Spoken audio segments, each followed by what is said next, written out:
అమరావతి రాజధాని గ్రామంలో మేము పారిశుద్ధ్య కార్మికులుగా పనిచేస్తున్నామండి. మరి మేము 7 సంవత్సరాల నుంచి పారిశుద్ధ్య కార్మికులుగా పనిచేస్తున్నాము. ఫస్ట్లో అయితే 48 మంది ఉన్నారు, ఇప్పుడైతే 20 మందే ఉన్నారు. ఎందుకు 20 మంది ఉన్నారంటే జనాలందరికీ ఈ పని చేసి ఇన్ఫెక్షన్ వచ్చి రోగాలు వచ్చి అందరూ తగ్గిపోయారు. అయినా కూడా మేము ఎందుకు చేస్తున్నామంటే ఏదో ఒకది మాకు ఇందుట్లో ఉంటుందని చెప్పి చేస్తున్నాం. మున్సిపాలిటీలో చేరిన వాళ్ళకి అన్ని వర్కర్స్లకు అన్నీ లభిస్తాయని మేము ఎంతో ఆశతో చేస్తున్నాం.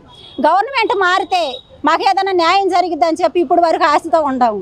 ఫస్ట్లో మాకు పెన్షన్ ఇచ్చారు, ఇప్పుడు పెన్షన్ ఆగిపోయిన పెన్షన్ కూడా మీకు ఇస్తామని చెప్పారు. ఆగిపోయిన పెన్షన్ 5,000, శాలరీ మీకు 21,000, మొత్తం 26,000 మీకు జీతం వచ్చిద్దామని చెప్పారు. చెప్పినప్పుడు మేము ఎంతో సంతోషంతో ఉన్నాము.